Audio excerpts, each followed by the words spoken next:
ഈ എമ്പുരാൻ സിനിമ കട്ടിന് മുമ്പ് കണ്ട ഒരാളാണ് ഞാൻ. ആ സിനിമയിൽ എനിക്ക് വിയോജിക്കാനുള്ള ഒരുപാട് കാരണങ്ങളുണ്ട്. ആ സിനിമയെക്കുറിച്ച് വിമർശനപരമായി മറ്റൊരുപാട് കാര്യങ്ങൾ പറയാനുണ്ട്. പക്ഷെ അതല്ല ഇവിടെ പ്രശ്നം. എന്താ RSSനെ അസ്വസ്ഥപ്പെടുത്തിയത്?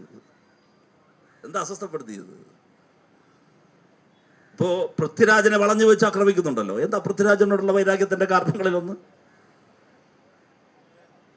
ചില തെറ്റായ ഭരണഘടനാ വിരുദ്ധമായ ജനാധിപത്യപരമായ വിരുദ്ധമായ രാഷ്ട്രീയ നിലപാടുകളിൽ, നയങ്ങളിൽ പൃഥ്വിരാജ് നിലപാട് സ്വീകരിച്ചു. ഒന്നത്. രണ്ട്, ഇതിനു മുമ്പ് ഒരു സിനിമ ഉണ്ടായിരുന്നല്ലോ, ജനഗണമന എന്ന സിനിമയിൽ, നിങ്ങൾ കണ്ടിട്ടുണ്ടാകും.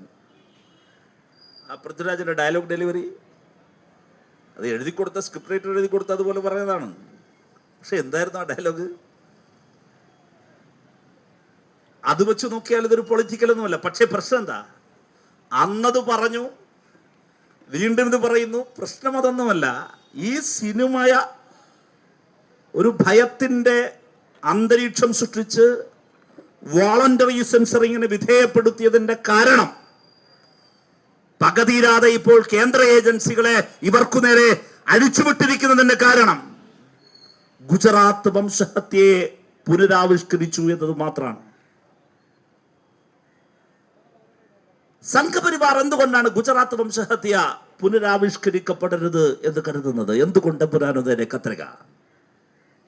ഞാൻ എൻ്റെ ഒരു അനുഭവം പറയട്ടെ.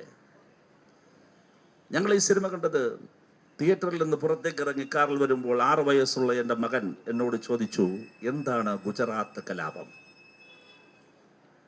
6 വയസ്സുള്ള മകന്റെ മനസ്സിൽ ആദ്യമായി ഗുജറാത്ത് വംശഹത്യയെ കുറിച്ചുള്ള സ്ഫുരണം വീഴുന്നത് അവിടെയാണ്.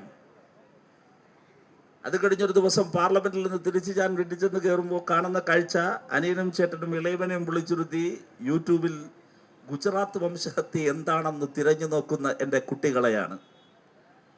ഈ കഴിഞ്ഞ ദിവസം കേരളത്തിലെ ഒരു MLA പേര് ഞാൻ പറയുന്നില്ല, എന്നോട് പറഞ്ഞു, ഇതിനു സമാനമായ അദ്ദേഹത്തിന്റെ അനുഭവം അദ്ദേഹത്തിന്റെ 11 വയസ്സുള്ള മകളിൽ നിന്നും ഉണ്ടായി എന്ന്.